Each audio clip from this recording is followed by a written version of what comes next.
말씀 같이 읽도록 하겠습니다. 지난주에 우리 요한복음 14장 16절 말씀 나눴죠?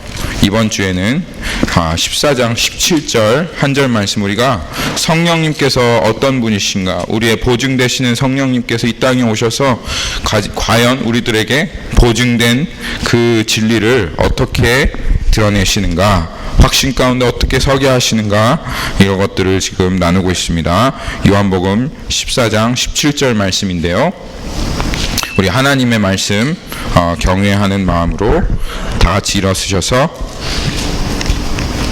말씀 한 목소리로 읽도록 하겠습니다. 하나 둘 셋. 그는 진리의 영이라 세상은 능히 그를 받지 못하나니 이는 그를 보지도 못하고 알지도 못함이라. 그러나 너희는 그를 아나니 그는 너희와 함께 거하시며 또 너희 속에 계시겠음이라. 아멘.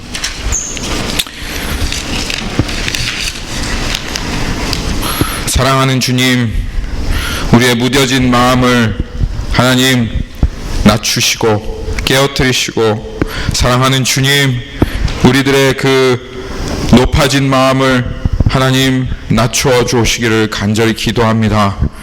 하나님, 이 말씀 주님께서 성령으로 역사하셔서 지식으로 받지 않게 하여 주시고, 교만한 마음 다 깨어뜨리시고 무너뜨리시며, 하나님, 이 하나님의 한 단어 한 단어에 아버지 하나님 우리가 귀 기울임으로 주님께서 나에게 말씀하셨다고 하는 하나님, 그 하나님의 이 거룩하신 말씀 앞에 하나님 우리가 합당하게 나아갈 수 있게 해 주십시오.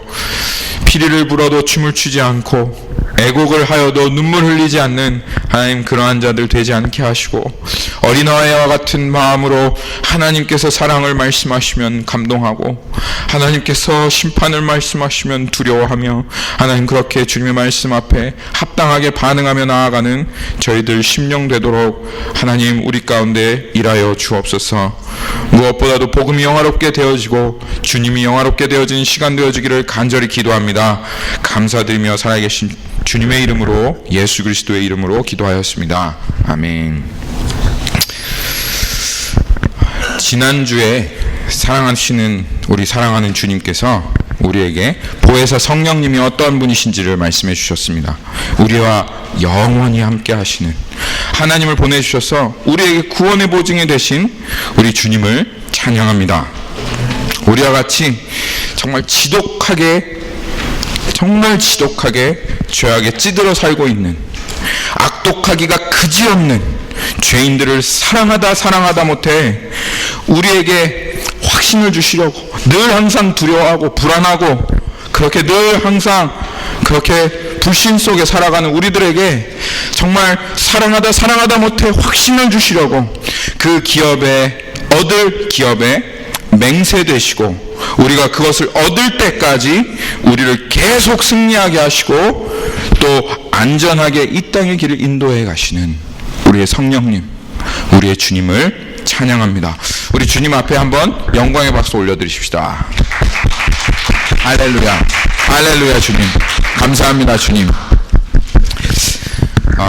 이 보증이라고 하는 것, 개런티라고 하는 것이 얼마나 놀라운 것인지를 하나님께서 좀 체험해 볼 수 있는 그런 기회를 지난주에 주셨습니다. 제가 이제 일하고 있는 그 자리에서 동료들과 점심을 먹게 되었어요. 미국 동료들과. 근데 한 동료 중에 제프라는 친구가 있는데, 이 제프라는 친구가 자기가 지난번에 놀러 갔던 얘기를 하는 거예요. 거기 모노레이라고 하더라고요. 모노레이 발음이 그렇게 되더라고요. 하는데 저는 처음 들어본 데인데, 거기 어딘 줄 아세요? 모노레이가? 네? 모르시죠? 다들 안 가보셨죠? 저도 안 가봤습니다. 이 모노레이라고 하는 곳이, 제가 어디 외국인가 했더니 샌프란시스코래요. 샌프란시스코에서도, 샌프란시스코가 사실 되게 비싸긴 하지만 살기 좋은 동네이잖아요. 그렇죠? 환경도 아름답고 캘리포니아니까. 근데 그 샌프란시스코에서도 그 남쪽으로 조금 내려가면, 북쪽인가 남쪽인가요? 내려가면 제일 부자들이 사는 동네가 있대요. 거기를 글쎄 그걸 구경하러 놀러 갔다 왔다는 거예요. 근데 사람들이 그걸 구경하러 놀러 갔다 온대요. 그 모노레일이라고 하는 곳에. 근데 거기 놀러 갔다 오면서 거기는 뭐 집값이 평균 집값이 한 몇 밀리언이래요. 평균 집값이 몇 밀리언이고 아주 그냥 제일 부자 동네고 거기는 막 차들이 그냥 티코는 지금 없죠. 티코 이런 건 없대요. 그냥 전부 다 BMW 그런 것만 굴러다니는 동네라고 하면서 거기 갔는데 뭐가 좋고 어떤 게 좋고 잘 살고 그지 없고 이런 얘기를 하는 거예요. 얼마나 저한테 옆에서 부럽게 얘기하는지 제가 옆에서 듣고 있는 제가 그냥 그 부러움이 다 그냥 저한테 전달될 정도로 그렇게 얘기를 하는 거예요. 근데 그때 갑자기 성령님께서 그 밥을 먹고 있으면서 그 얘기를 듣고 있는 저한테 한 가지 생각을 탁 주시는 거예요. 이런 마음을 주시는 거예요. 훈아, 임 목사, 내가 너에게 거기에 집 한 채를 내가 그냥 거저로 주겠다 하면 아주 내가 거기에 너를 평생 그냥 거저로 살게 해주겠다 하면 너 어떻겠냐 하는 그런 마음을 주시더라고요. 어떠시겠어요, 여러분? 거기에서 그 모노레인지 거기에서 그냥 그 몇 밀리언 되는 그 집에서 거저로 거기서 딱 사실 제가 집 살 때 캐롤튼으로 그렇게 오고 싶었어요. 그런데 몇십만 불짜리가 없어 몇만 불이 없어가지고 제가 이쪽으로 온 건데 근데 거기 몇 밀리언 달러 집에 딱 그냥 들어가게 해준다 그러면 마음이 어떠시겠어요? 그러면서 요한복음 14장 1절에서 3절 말씀이 생각났습니다. 요한복음 14장 1절에서 3절 말씀. 주님 우리에게 주시는 이 기업이 엄청난 기업인 것을 여러분들이 깨달아 아시기를 바랍니다. 너의 마음에 근심하지 말라. 요한복음 14장 1절에 보면 하나님을 믿으니 또 나를 믿으라. 내 아버지의 집에 거할 곳이 많도다. 그렇지 아니하면 너에게 일렀으리라. 내가 너희를 위하여 거처를 예비하러 가노니 가서 너희를 위하여 거처를 예비하면 내가 다시 와서 너희를 내게로 영접하여 나 있는 곳에 너희도 있게 하리라. 샌프란시스코의 그 몬토레이에 정말 목 좋은 집이 10 밀리언이다 하면 예수님께서 이 천국에 가셔서 준비하시고 우리를 예비하신 이 처소는 과연 얼마일까요? 그 천국의 목 좋은 곳에 딱 지어진 우리를 위해 지어진 그 처소는 집 한 채는 얼마일까요? 만약 돈 주고 살 수 있다면 100 밀리언? 10 빌리언일까요? 그 가격을 매길 수 있겠습니까? 그 프라이슬리스한 그 처소를 우리에게 예비하시고 그리고 그것을 보장으로 우리에게 주신다는 거예요. 할렐루야죠. 근데 이게 전부가 아닙니다. 이것은 그저 우리가 얻을 성령의 보장으로 말미암아 우리가 얻을 기업의 일부분입니다. 여러분 그래도 이것만 해도 한국 사람들 집 한 채 사기 위해서 아주 그냥 20년 30년 평생 저축하고 집 사시잖아요. 여러분들도 30년 동안 지금 몰기지에 묶여가지고 어려우시잖아요. 그런데 주님께서 이거를 거저로 주신다는 거예요. 그리고 이것만 기업이 아닙니다. 주님께서 우리에게 주시는 기업, 너희들이 이 온 세상에 장차 올 세상, 지금 이 세상의 주인은 사단이고 악한 자이고 불법한 자이고 범죄자이지만 내가 다시 이 세상을 다 뒤엎고 이 세상에 세울 그 세상의 후사, 그 세상의 주인이 믿는 너희들이 되리라. 이것이 하나님께서 우리에게 주시는 기업입니다. 그리고 그 기업을 얻기까지 우리가 이 기업을 반드시 얻을 거라고 하는 그 보장으로 우리에게 주신 것이, 너희들 반드시 얻을 거다 주신 것이 바로 성령이다 그 말입니다. 성령님께서 이 기업의 보증이 되셨습니다. 그리고 이 집은 이 하나님께서 주실 집은 그냥 집이 아니에요. 몬토레에 있어도 앞에 막 그림 같은 해변이 있어도 방이 수없이 많이 있어도 사람 없어 봐요. 우울해요. 그거 청소만 하려고 해도 몇 박 며칠 걸려요. 힘들어요. 그런데 하나님께서 함께 하시는 그 집은 사랑하는 우리의 주님, 그 주님 계시고 사랑하는 우리 형제자매들과 늘 항상 영원히 함께하는 행복이 가득하고 평안이 가득한 영원토록 기쁨과 즐거움이 있는 그런 집입니다. 우리 그런 집 만들어 보려고 하지만 잘 되어지지 않잖아요. 그렇죠? 항상 마음속에 우리가 꿈꾸는 그 가정, 바로 하나님의 그 행복과 기쁨이 있을 그 집을 분명히 주님께서 우리에게 기업으로 주실 것입니다. 거기에서 우리 맨날 잔치하고 맨날 즐거워하고 정말 영원토록 기쁨 가운데 살 거예요. 반드시 주님께서 그 집을 우리에게 기업으로 주실 것입니다. 조금 힘들고 이 땅 살아가는 거 조금 어려워도 여러분 참고 가십시다. 반드시 그 기업을 우리에게 주십니다. 그런데 이 땅을 살아가는 우리들에게 핍박만, 고통만, 어려움만 있는 것이 아닙니다. 분명히 주님께서 그것이 있다고 하셨지만 성령님께서 보증이 되셔서 우리의 그 얻을 기업의 맛을 보게 하십니다.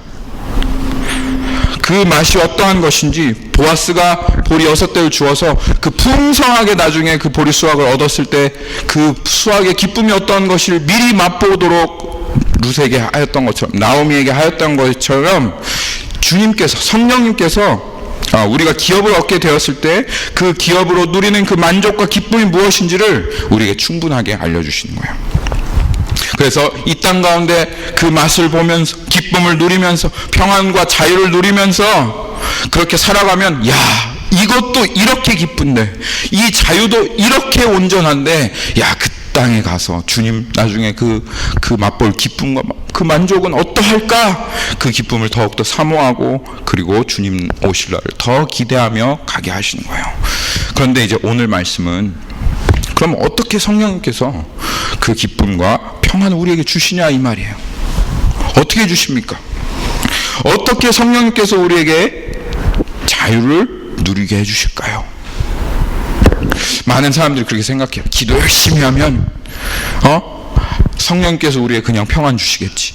기도의 자리에 있고 예배의 자리에 있으면 그냥 그 평안이 쏟아지고 기쁨이 부어지고 우리 마음 가운데 그냥 기쁨이 샘솟게 하는 것이 성령의 역사다, 그렇게 생각해요. 그래서 계속 그 평안한 느낌, 평안한 생각, 그리고 그 평안한 그 감정에 막 취하도록 사람들을 몽환적으로 만들어가고 이끌어가고 그렇게 합니다. 그런데 오늘 말씀에서 보니까, 요한복음 14장 17절 말씀에서 보니까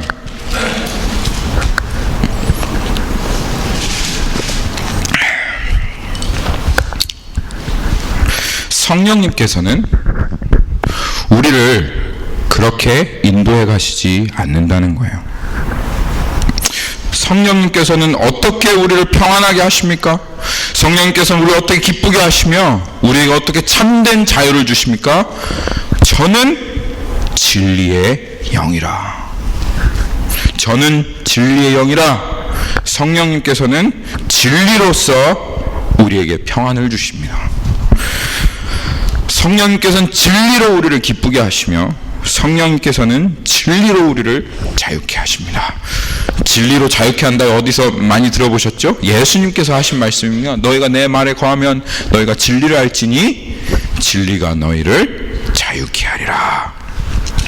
이것이 성령의 역사인 것이에요. 진리로 성령께서 우리를 자유케 하시는 그 역사를 경험하려면 우리가 먼저 진리가 무엇인지를 좀 알아야 되겠습니다. 진리를 쉽게 말하면, 진리가 뭘까요, 여러분? 성경에서 진리 그렇게 얘기하는데, 그리고 우리가 계속 진리를 탐구한다, 진리를 추구하며 달려간다 그렇게 얘기하는데, 진리라는 것이 무엇입니까? 여러분 한번 진리가 무엇인지 생각해 보신 적이 있습니까? 진리라고 하는 것은 쉽게 말하면 영원한 실제다, 그렇게 얘기할 수 있습니다.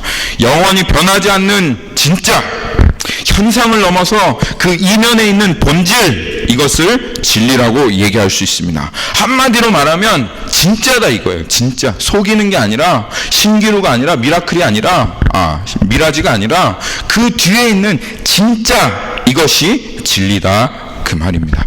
현상과 진리는 다를 수 있어요. 현상과 진리는 다른 경우가 많아요. 그것을 보여주시려고 하나님께서 역사 가운데 한 해프닝을 우리에게 말씀하셨는데, 갈릴레오 얘기 아세요? 갈릴레오. 여러분 갈릴레오. 얘들아 갈릴레오 얘기 아니? 갈릴레오? 누군지 알아? 옛날 사람들은 이 땅덩어리가 엄청나게 크고 해가 이 지구를 이렇게 빙글빙글 돈다고 생각했어요. 눈에 보이면 해가 동쪽에서 떠서 서쪽에서 지니까, 해가 동쪽에서 떠서 서쪽에 떠서 지니까 이게 이렇게 빙글빙글, 아, 해가 돌고 있구나, 그렇게 생각했습니다. 무엇이냐면 눈으로 보이고 경험되어지고 감각되어지는 것으로 그것을 바탕으로 진리를 인식했고 그것이 진리라고 생각한 거예요.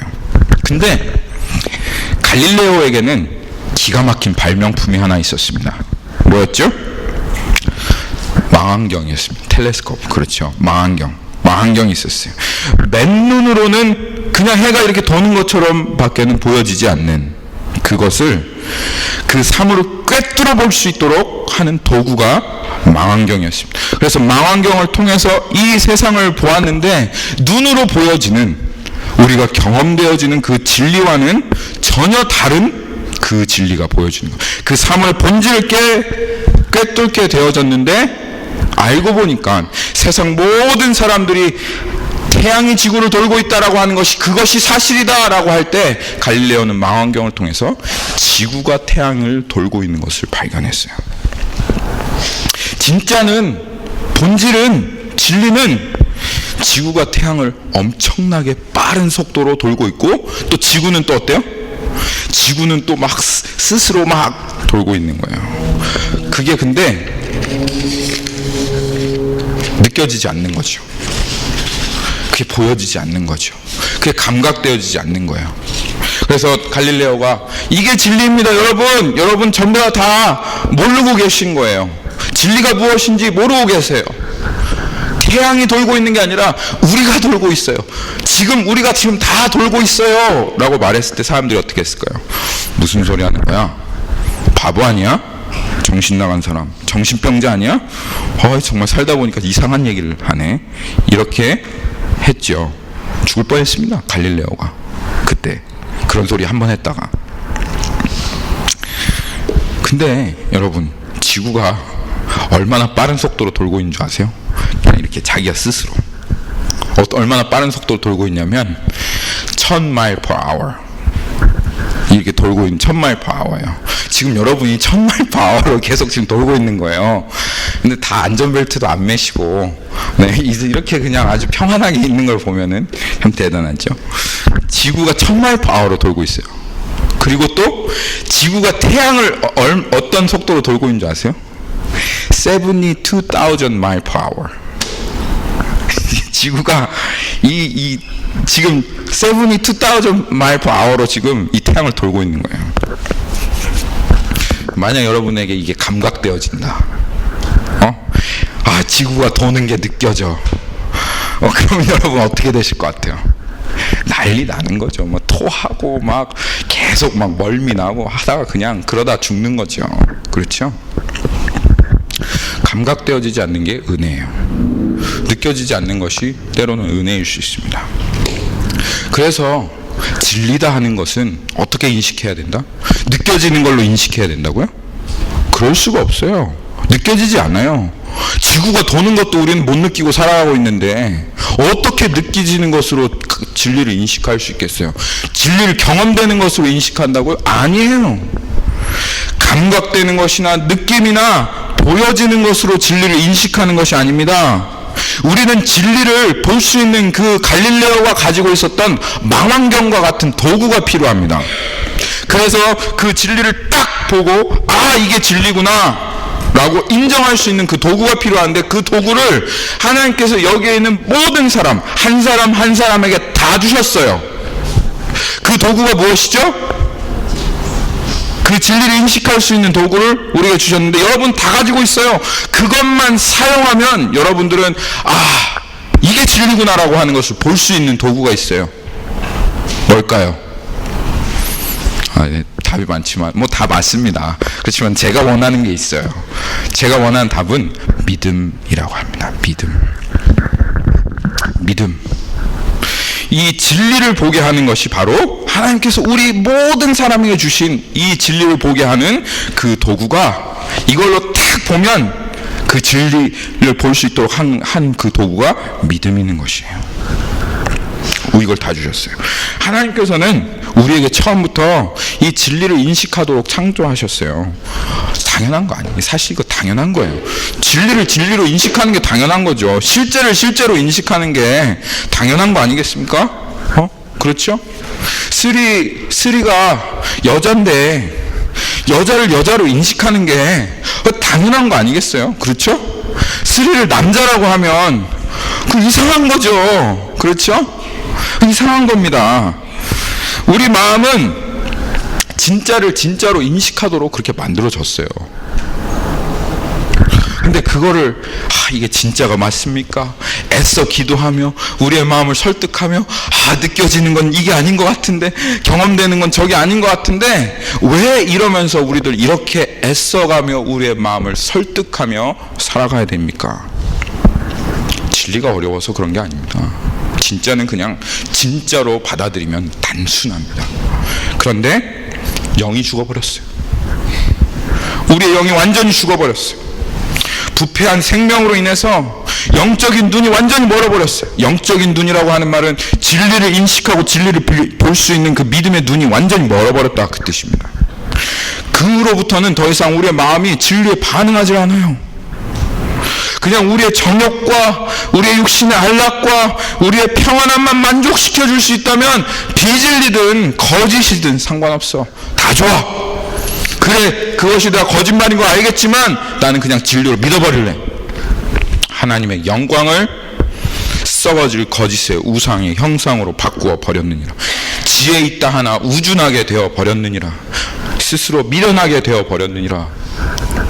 그렇게 우리가 되어버렸습니다. 그래서 거짓은 열심히 붙들고 있어요. 이거는 포기할 마음이 없어. 이거는 그냥 진땡이야. 진짜야. 이걸 포기할 마음은 전혀 없고, 진리를 그러면서 이거는 내려놓지 않은 채로 진리를 구한다고 아무리 찾아 그렇게 다녀보지만 요것 버리지 않으면 진리랑 비진리는 하나가 되어질 수가 없어요. 그런데 인생이 어떤 인생이냐? 진리를 구하고 정말 옳은 게 알고 싶어, 진리를 탐구해 라고 말하지만 여전히 이 거짓 것들은 계속 붙잡고 있는 채로 그거 끝까지 붙잡고 거짓 가운데 속다가 죽는 것이 이 사람의 불쌍한 인생이다. 성경이 그렇게 얘기하고 있습니다. 이거를 정확하게 얘기한 말씀이 데살로니가후서 2장 10절입니다. 데살로니가후서 2장 10절.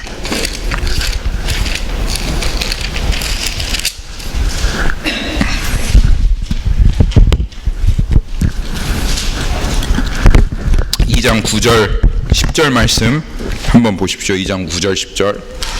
악한 자의 나타남은 사단의 활동, 이 사단의 활동이 이겁니다. 여러분들을 거짓으로 딱 올가매어서 그 거짓이 진짜인 줄 믿고 살아가도록, 여러분이 믿음으로 살아가지 않고 눈으로 보이고 감각되고 느껴지는 것으로 살아가도록 만드는 것이 이 사단의 활동입니다. 사단의 활동을 따라 모든 능력과 표적과 거짓 기적과 하는 이 불의의 뭘로요?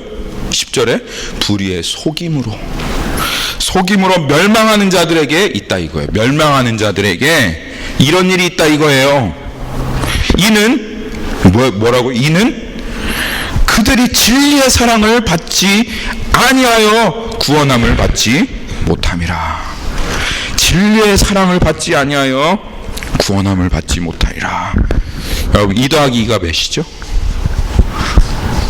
4죠. 그렇죠. 2 더하기 2는 4라고 하는 진리가 있습니다. 변화될 수가 없어요. 2 더하기 2는 누가 뭐라고 해도 4요. 2 더하기 연영재님이 2 더하기 2를 3이라고 하시면 어떻게 될 것 같아요? 그러면 연영재님 삶에 큰 지장이 있으실 겁니다. 네. 사람들이 약간 이상하게 보고, 그 다음에 락히드 마틴에서 일하시는데 2 더하기가 3이다 그러면 리포트들이 다 잘못될 거 아니에요. 그렇죠? 네. 2 더하기 2가 3이라고 하는, 죄송합니다. 2 더하기 2가 4라고 하는 이 진리만 거짓으로 3이라고만 해도 여러분의 삶은 망가지는 거예요. 그런데 성경이 말하는 진리는 어떤 진리입니까? 2 더하기 2가 4라고 하는 진리와는 비교가 안 되는, 여러분의 이 지금 살아가고 있는 이 삶이 천국의 삶을 살아가느냐 아니면 거짓된 지옥의 삶을 살아가느냐 하는 그 진리 아닙니까? 이 땅에 있는 삶만 이야기하는 것입니까? 금생과 내생의 약속에 있는 진리 아닙니까? 여러분의 영원한 삶이 달려져 있는 그런 진리가 하나님께서 말씀하시는 성경의 진리입니다. 그런데 주님께서 이 땅 가운데 수없이 많은 노아와 모세와 아브라함과 하나님의 그 아들 예수까지 보내셔서 이 땅 가운데 이것이 진리다, 이것이 진리다 라고 말씀하시며 이 땅 가운데 진리를 선포하시는데, 그런데 우리의 영혼은 그 진리에 반응하지 않는 거예요. 영이 죽어서. 너무 안타까운 일입니다. 그래도 결국은 그 진리가 그냥 수없이 널려 있는데, 잠언 말씀을 보면 진리가 성 위에서 우리를 부른다 그렇게 얘기합니다. 진리가 우리를 부르고 있는데, 그런데도 이 진리에 반응을 하지 못하고 결국은 거짓 가운데 살다가 거짓 가운데 죽어서 영원한 정말 불행한 인생을 그렇게 마감하는 사람들이 너무 안타깝고 불행한 이야기가 우리가 수없이 많습니다. 그런데요, 우리에게 기쁜 소식이 있습니다.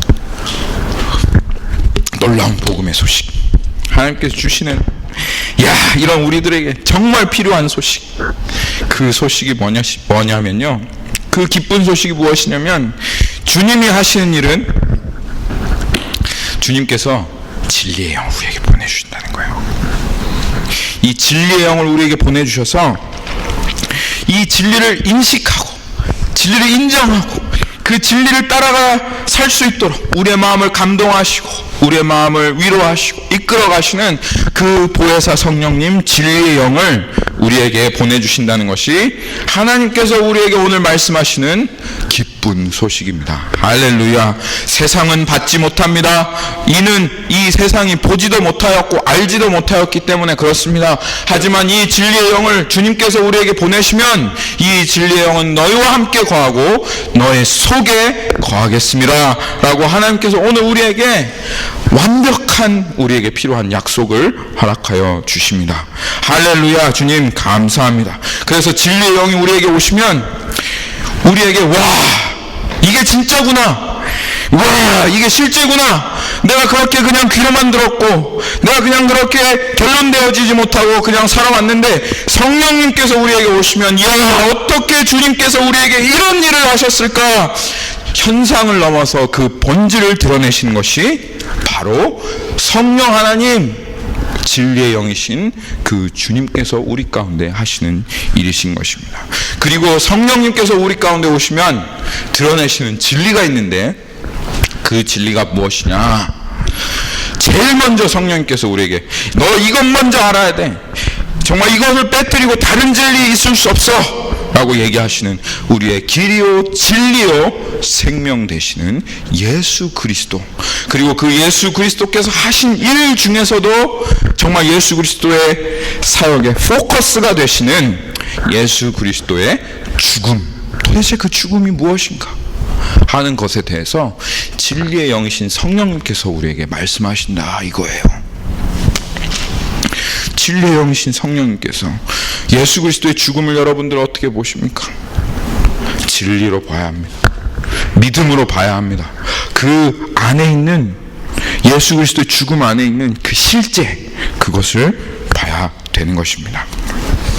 요한복음 16장 8절에 그래서 이렇게 얘기하고 있습니다. 사람들이 예수님을 믿는다고 하는데 그 예수 그리스도의 그 죽음 안에 있는 그 실제가 무엇인지를 잘 알지 못합니다. 그래서 성령님께서 오시면 제일 먼저 책망하시는 게 있는데요, 그가 와서 죄에 대해서 의에 대하여 심판에 대해서 책망하시리라. 죄에 대하여라 하면 그들이 나를 믿지 아니하며, 성령님께서 제일 먼저 오셔서 책망하신 게 있습니다. 너희들이 예수님의 죽음이 무슨 의미인지 알지 못한다. 그 진리가 어떠한 것인지, 그 본질이 무엇인지, 그 실제가 어떠한 것인지 알지 못하고 그것을 믿지 아니한다.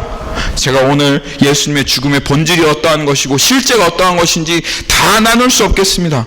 그렇지만 오늘 시간이 허락되는 대로 그 주님께서 우리에게 말씀하시는 예수님의 죽음의 본질이 어떠한 것인지, 실상이 무엇인지, 믿음은 바라는 것의 실상이요 보이지 않는 것의 증거라 하시는 그 실상이 무엇인지를 주님께서 이 시간 나누게 하시기를 바라고, 또 여러분 안에 이것이 새겨지기를 바랍니다. 다음 주가 고난 주간입니다.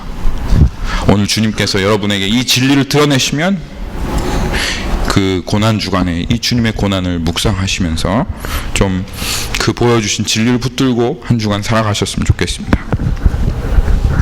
예수님 잡히시기 전날 밤으로 우리가 한번 가보겠습니다. 누가복음 22장 39절에서 46절.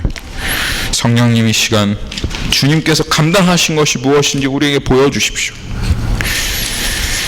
누가복음 22장 39절에서 46절 말씀.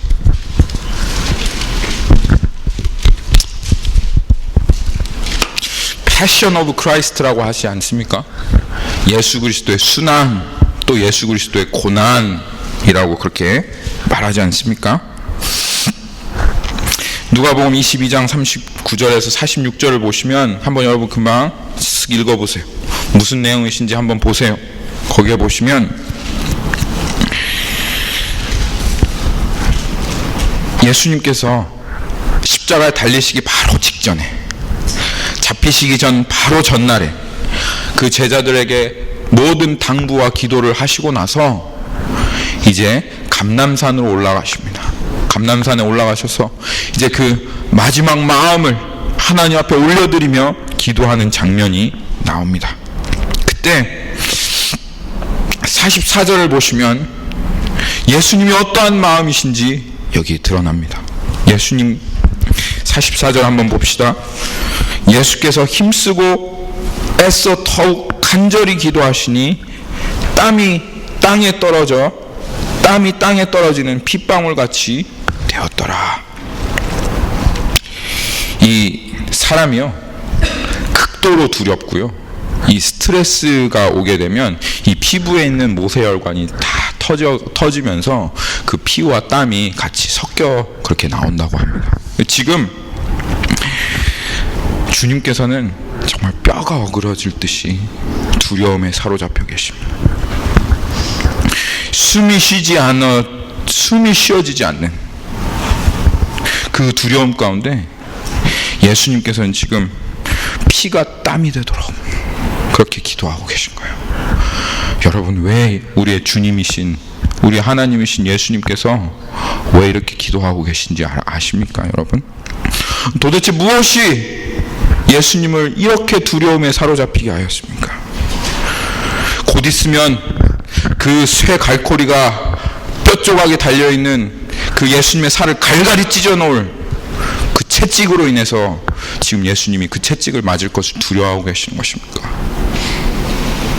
곧 있으면 사정없이 예수님의 몸에 쏟아질 그 몽둥이가 두려워서 예수님이 지금 이렇게 피가 땀이 되도록 기도하고 있는 것입니까? 아니면 사람들 앞에 완전히 발가벗겨진 채로 침뱉음 당하며 조롱당하며 완전히 비웃음 받을 그 사회적인 죽음 때문에, 체면 때문에 예수님 그렇게 두려워하고 계신 것입니까? 아니면 그 로마 형벌 중에 가장 가혹하고 지독하다고 하는 그 십자가의 형벌 때문에, 거기에서 처참하게 죽어갈 그 고통 때문에, 십자가의 고통 때문에 지금 예수님이 지금 이렇게 두려워하며 기도하고 계시는 겁니까? 도대체 그것 때문입니까? 아닙니다. 절대로 예수님이 그것 때문에 지금 고통하고 계신 게 아닙니다. 두려워하고 계신 게 아닙니다. 예수님의 제자들도 그것으로 두려워하지 않았습니다. 돌로 치려는 사람들 앞에서 스데반은 천사와 같은 얼굴로 주님 나의 영혼을 받으소서 그렇게 하고 죽었어요. 베드로는 주님 그렇게 배방하고 돌아온 그 베드로는 너 십자가에 못 박혀 죽이겠다 그랬을 때 손살을 치며 그럴 수 없다. 나는 내 주님과 같은 그 영광을 받을 수가 없다. 나 같은 죄인은 십자가에 그냥 매달려 죽을 수 없다. 나를 거꾸로 매달아 달라. 그래서 베드로는 거꾸로 매달아 죽었습니다. 수없이 많은 사람들이 로마의 핍박을 받으며 달려오는 맹수를 향하여 주님을 찬송하며 화형당함에도 불구하고 하나님을 찬양하며 그렇게 죽었는데, 근데 하나님이라고 하시는 예수님이, 하나님이신 예수님이 도대체 뭘 이렇게 두려워하고 계시는 거예요? 도대체 무엇입니까? 예수님이 두려우신 건 십자가의 형벌 따위가 아니었습니다. 예수님 몸에 쏟아질 채찍 따위가 아니었습니다.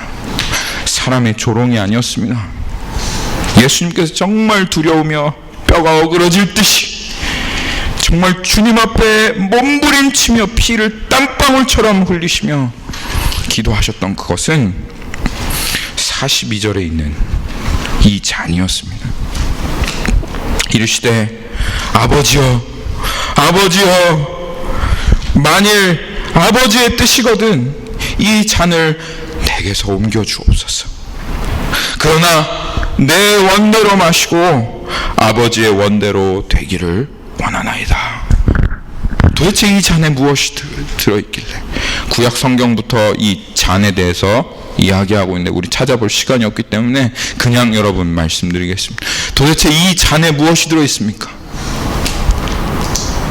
이 잔에 지금 예수님을 예비하여, 예수님 앞에 예비하여 하나님께서 준비하신 이 잔에 무엇이 들어있습니까? 이 잔은 진노의 잔이었습니다. 하나님의 영원한 진노의 잔. 그 하나님께서 이 땅을 향하여 우리에게 쏟아부어야 하실 그 영원한 하나님의 공의와 그 영원한 하나님의 진노가 완전히 딱 하고 농축되어 있는 하나님의 완전한 그 진노의 잔이었습니다. 이 진노의 잔의 안에 들어있는 건 한 죄인된 영혼이 영생토록 불에 타 죽으며 그 죄의 대가를 받아야 할 우리의 육신의 고통, 그리고 지옥에서 절망하고 좌절하고 아무런 소망 없음과 막 미친 듯이 계속되어진 고통 가운데 찾아오는 이 완전한 정신적인 그 죽음과 고통, 그리고 하나님과 영원히 단절되어서 영원한 삶을 살아가야 하는 그 끊임없는 목마름과 타오르는 듯한 갈급함과 하나님께 영원히 버려졌다고 하는 그 절망, 그 한 영혼만 해도 그 고통은 정말, 그 순환과 고난은 견딜 수 없는 것일 텐데, 근데 그 한 영혼뿐만이 아니라 예수님께서 그래서 그 하나님의 진노를 다 받아서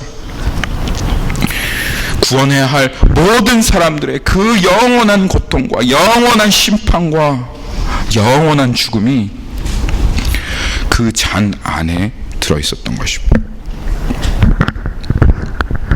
그것이 주님 앞에 예비된 그 진노의 잔 안에 들어있었던 것입니다. 그리고 이제는 그 잔을 주님이 어디에서 받게 되십니까? 이제는 그 잔을 주님이 십자가 위에서 받게 되십니다. 십자가에 못이 박혀진 채로, 처참하게 벌거벗겨진 채로 그 아들이신 하나님이, 만군의 여호와 하나님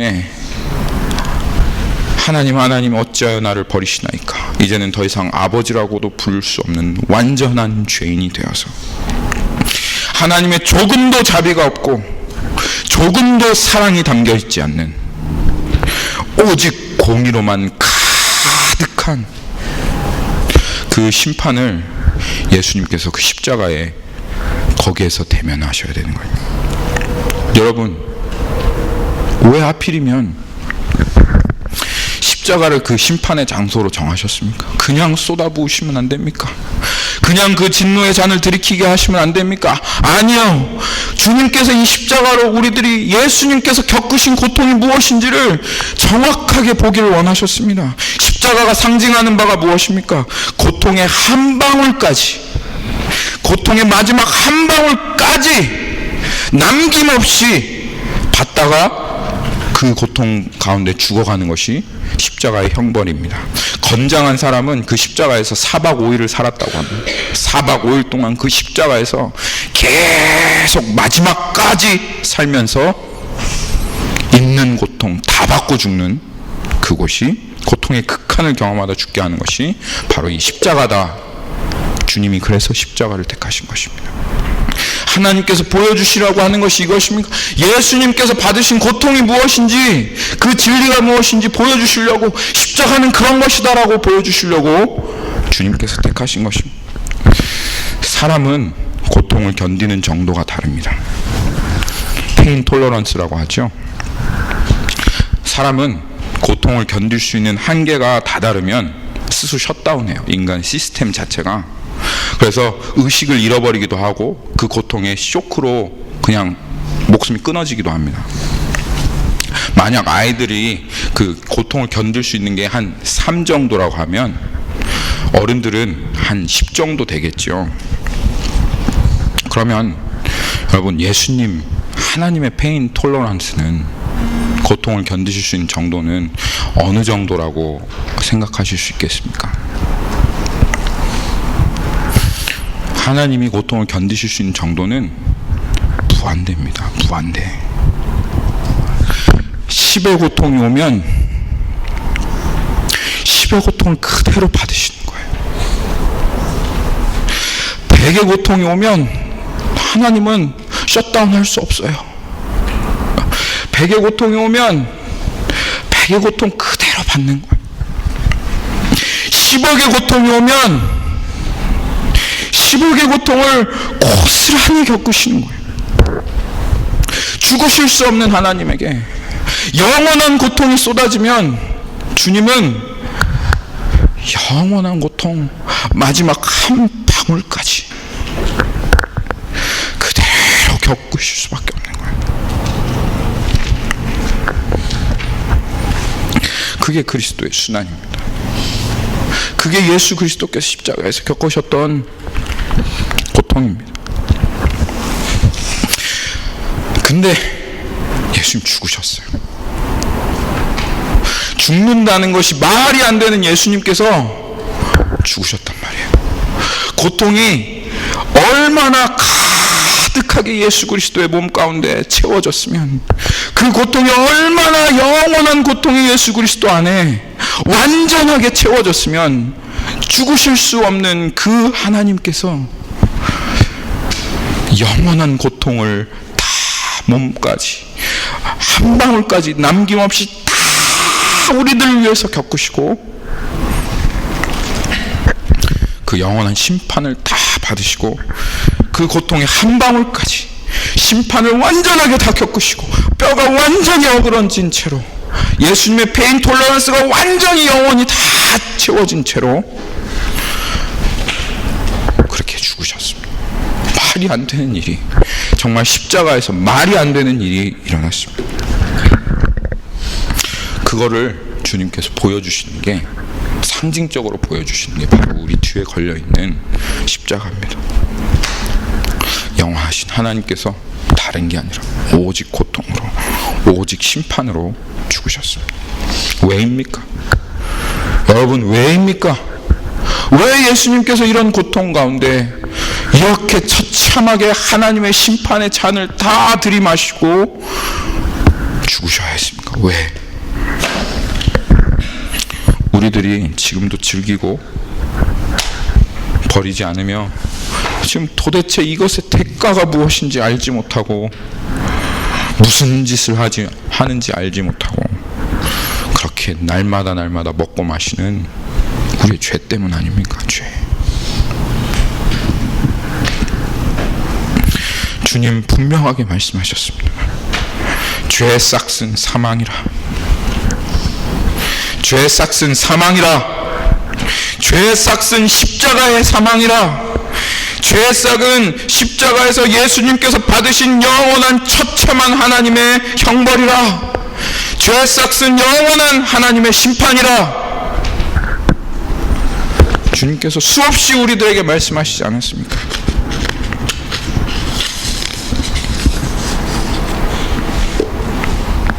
아니, 주님, 나는 그런 짓 하지 않았어요.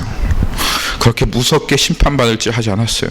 예수님 나 때문에 죽으신 거 아니에요. 아닙니다. 그렇게 말하고 있는 여러분들 위해서, 그렇게 말하고 있는 우리들을 위해서 예수님 그렇게 죽으셨습니다. 겉으로는 깨끗하고 아름다운 척하지만 속으로는 음란한 것에서 벗어나올 수 없고 자아추구하는 것에서 벗어나올 수 없는, 존재적으로 죄인된 우리들을 위해서 예수님께서 이 우리들 살리실 수 있는 유일한 방법이 이것밖에는 없기 때문에 우리를 위해서 이 십자가에 못 박혀 죽으신 것입니다. 우리를 사랑하셔서, 다른 이유 없습니다.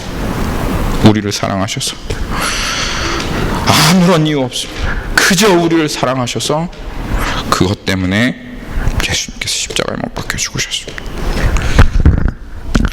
진리의 영이신 성령님께서 오시면 우리 마음 가운데 이 예수님의 죽음의 실제가 무엇인지 보여주십니다.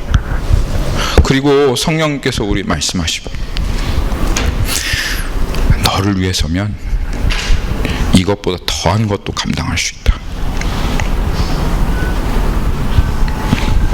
이보다 더한 것은 없지만 내가 너를 사랑하기 때문에 내가 이보다 더한 것도 나는 감당할 수 있다. 이것이 내가 너를 위해 치른 나의 희생이다.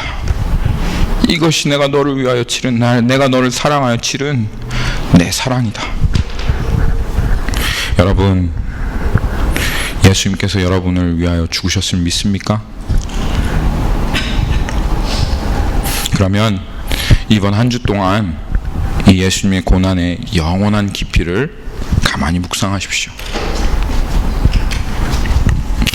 여전히 동일한 죄악을 범하며 살아가고 있는 우리의 가슴을 치고 울며 이 사랑을 베푸신, 이 은혜를 베푸신 예수님의 십자가로 나아가십시다. 그리고 이 진리가 여러분에게, 진리의 영이 오셔서 실제가 되게 하시는 그런 은혜가 있기를 제가 기도합니다. 우리 같이 그렇게 기도하십시다. 같이 이 시간 주님 앞에 기도하며 나아가십시다.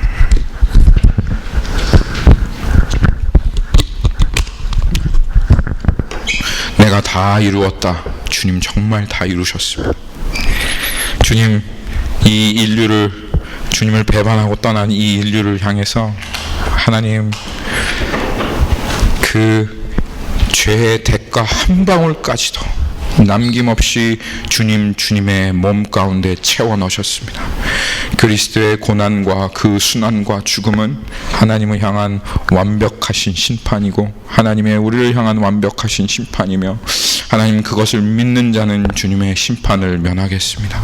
하나님, 이 주님의 죽음 우리가 참으로 믿고 있습니까? 성령님, 이것을 믿지 않으면 우리의 마음 가운데 책망하여 주십시오. C.T. 스터드가 얘기했던 것처럼 예수님이 하나님이시고 그 예수님께서 우리를 위하여 죽은 것이 실제라면 그 주님을 위하여 하는 어떠한 희생도 정말 크다고 말할 수 없다라고 한 그 음성이 우리 안에 아멘으로 인정되어지며 하나님의